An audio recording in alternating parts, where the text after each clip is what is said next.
আজকে আমরা বানাবো হোমমেড চপ। তো সবার প্রথমে আমরা কি করব, আলু আর ডিম একটা পাত্রে রেখে ওর ভিতরে আমরা জল দিয়ে তারপর আমরা গ্যাস ধরাবো। গ্যাস ধরিয়ে এই দুটোকে সিদ্ধ করে নেব। সিদ্ধ করা হয়ে গেলে এগুলো আমরা একটি পাত্রে নামিয়ে নেব। তারপর আমরা একটা পাত্র নেব, পাত্রের ভিতরে আমরা আদা, রসুন আর হাফ পেঁয়াজ আর হাফ টমেটো আমরা মশলা করে নিচ্ছি। মশলা করে আবার ফিরে আসছি। আমাদের মশলা হয়ে গেছে, তো এইটা এবার আমরা একটি পাত্রে রেখে দিচ্ছি। পাত্রে রেখে দেওয়ার পর আবার আমরা একটি পাত্র নিচ্ছি। এবার আমরা একটা কর্নফ্লেক্স নিয়ে রেখে নোড়ার সাহায্যে একটুখানি ছোটো ছোটো করে সাইজ করে নিচ্ছি। তারপর এটা একটি পাত্র রেখে এটা আমরা এক সাইডে রেখে দিচ্ছি। তারপর আমরা একটা পাত্র নেব, পাত্র নিয়ে আমরা ডিমগুলো একদম ছোটো ছোটো করে নিচ্ছি। ছোটো করে নেওয়ার পর আমরা ঠিক এরমভাবে দুটো আলু সেনে নিচ্ছি। দুটো আলু আর ডিম দুটো একসঙ্গে সেনে এটা সাইডে রেখে দিচ্ছি। তারপর একটি পাত্রে 2 চামচ পেঁয়াজ, হাফ নুন দিয়ে ভালো করে আলুটাকে মেখে নিচ্ছি। তারপরে গ্যাস ধরিয়ে দেবো। গ্যাস যখন গরম হয়ে যাবে 1 চামচ তেল দেবো। তেলটা যখন গরম হবে এর ভিতরে আমরা 2 চামচ পেঁয়াজ দিয়ে দেবো। 2 চামচ পেঁয়াজ দিয়ে আমরা পেঁয়াজটাকে গ্যাসটা মিডিয়ামে রেখে 1 মিনিট অবধি রান্না করবো। পেঁয়াজটা না কালারটা চেঞ্জ হয়, যেখুনি কালারটা চেঞ্জ হয়ে যাবে আমরা এর ভিতরে 1 চামচ মশলা দিয়ে দেবো। যে মশলা আমরা তৈরি করেছি 1 চামচ মশলা দিয়ে তারপর এতে আলু দিয়ে 2 মিনিট অবধি আমরা রান্না করবো গ্যাসটা বাড়িয়ে। যখন আলুটা হয়ে যাবে 2 মিনিট, তারপর এটা একটি পাত্রে নামিয়ে দেবো।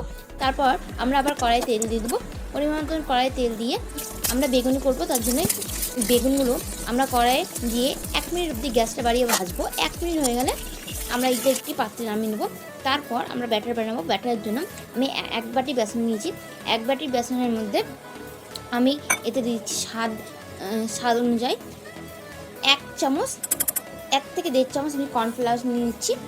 1.5 চামচ কর্নফ্লাওয়ার নেওয়ার পর আমি এতে ঝালের জন্য শুকনো গুঁড়ো লঙ্কা নিচ্ছি। তারপর ব্ল্যাক পেপার নিচ্ছি, মানে গোলমরিচের গুঁড়ো, আর হাফ চামচ ধনে গুঁড়ো নিয়ে নিচ্ছি, আর হাফ চামচ নিয়ে নিচ্ছি জিরে গুঁড়ো। এগুলো সমস্ত উপকরণ ভালো করে আমরা বেসনের সাথে ভালো করে মিশিয়ে নেব। বেসনের সাথে মিশিয়ে নেওয়ার পর আমরা একবার এতে দিয়ে দেবো স্বাদ অনুযায়ী নুন দেওয়ার পর এতে আমরা দিয়ে দিচ্ছি 1 বাটি পেঁয়াজ বাটা। 1 বাটি পেঁয়াজ বাটা এর সঙ্গে ভালো করে মিশিয়ে নেব। এর সঙ্গে মিশিয়ে নেওয়ার পর আমরা যেই বাটিতে বেসন নিয়েছি সেই বাটির হাফ বাটি জল নিয়ে এটাকে আমরা একটা বাটার বানিয়ে নিচ্ছি। চলুন এটা বাটার বানিয়ে নিয়ে এসে আবার ফিরে আসছি। তো আমাদের বাটারটা একদম গাঢ় হয়েছে। এই বাটারটা আমরা বানিয়ে এবার সাইডে রেখে দিচ্ছি। বাটারটা সাইডে রেখে দেওয়ার পর আমরা সবার প্রথমে বেগুনি বানাবো। তো বেগুনির জন্য আমরা বেগুনটাকে আগে থেকে 1 মিনিট ভেজে রেখেছি গ্যাসটা বাড়িয়ে, যাতে বেগুনগুলো ভিতরে কাঁচা না থাকে। তো বেগুন আমাদের 20% রান্না হয়ে গেছে। তো সবার প্রথমে আমরা কি করব, একটা বেগুন নেবো, বেগুনটা এর ভিতরে দেবো, দিয়ে এই 2 পিসটেই ব্যাটারটা লাগিয়ে একটা প্লেটে তুলে রাখবো। ঠিক এরমভাবে আমাদের সমস্ত বেগুনগুলোকে ভালো করে 2 পিসটে মাখিয়ে নিয়ে একটা প্লেটে রেখে 10 মিনিট রেখে দিতে হবে, যাতে ব্যাটারটা এর সঙ্গে ভালো করে রেখে দেয়। 10 মিনিট হয়ে গেলে তারপর আমরা একটি পাত্রে 2টো ডিম নিয়ে নেবো। ডিম দুটো ভালো করে গুলিয়ে নেবো একটা চামচের সাহায্যে। দেখুন এইদিকে কর্নফ্লাওয়ার মানে ব্যাটার আর এইদিকে আলু আছে। এবার আমরা যে 2টো ডিম আগে ছিল সেই 2টো ডিম আমরা সাইজ অনুযায়ী কেটে নিচ্ছি। কেটে নিয়ে এবার আমরা চপের জন্য রেডি করব। তো কী করব, সবার প্রথমে আমরা একটা ডিম নেব।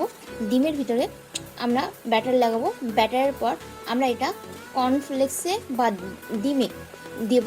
তারপর আলু দিয়ে এটাকে একটা রাউন্ড শেপ করে রেখে দেবো। এরকমভাবেই আপনারা বিভিন্ন সাইজে বিভিন্ন ধরনের বাটার বানাতে পারেন। প্রথমে আপনারা আলু দিতে পারেন ডিমের বদলে, বা আপনারা প্রথমে বাটার দিতে পারেন। আমি এরকমভাবে অনেকগুলো সাইজের চপ বানিয়েছি। আপনারা এই ভিডিওটা স্লো করে দেখতে পারেন। এখানে আমি 7-8 রকমের ধরনের চপ বানিয়েছি। চপ বানিয়ে এগুলো আমরা একটি পাত্রে 10 মিনিটের জন্য রেখে দেবো, বা ঢাকা দিয়ে এটাকে আমরা 10 মিনিট অবধি রেখে দেবো। এখানে ভিডিওটা অনেক বড় হয়ে গেছিলো।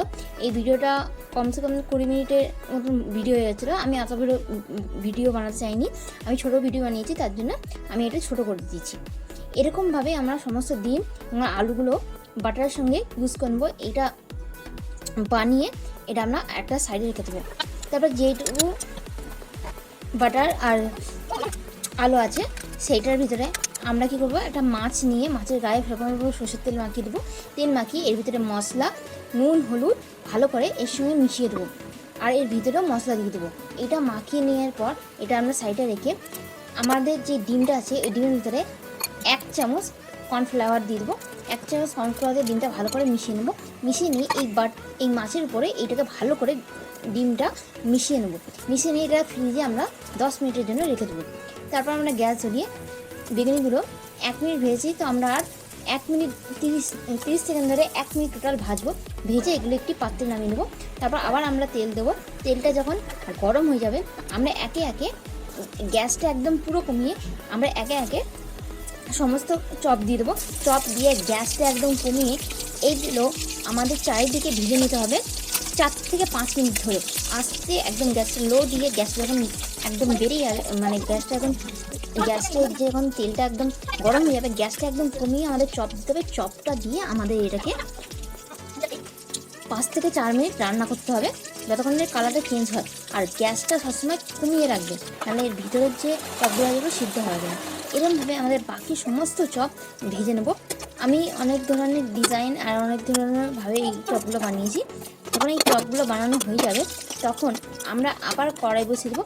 কড়াই বসিয়ে আমরা কড়াইয়ে তেল দিয়ে দেবো। তেলটা যখন গরম হবে আমরা গ্যাসটা একদম কমিয়ে দেবো। গ্যাস কমিয়ে আমরা মাছটা ভেজে নেবো। এই সরপুনা মাছ দিয়ে গ্যাসটা আমরা মিডিয়ামে রেখে আমরা একদিকে মাছটা 1 মিনিট ধরে ভাজবো। 1 মিনিট ভাজার পর আমরা এটা কি করব, উল্টিয়ে দেবো। উল্টে দিয়ে আমরা অন্যদিকেও 1 মিনিট ধরে ভাজবো। অন্যদিকে উল্টে দিয়ে 1 মিনিট ভাজা হয়ে গেলে আমরা এটা একটি পাত্রে নামিয়ে দেবো।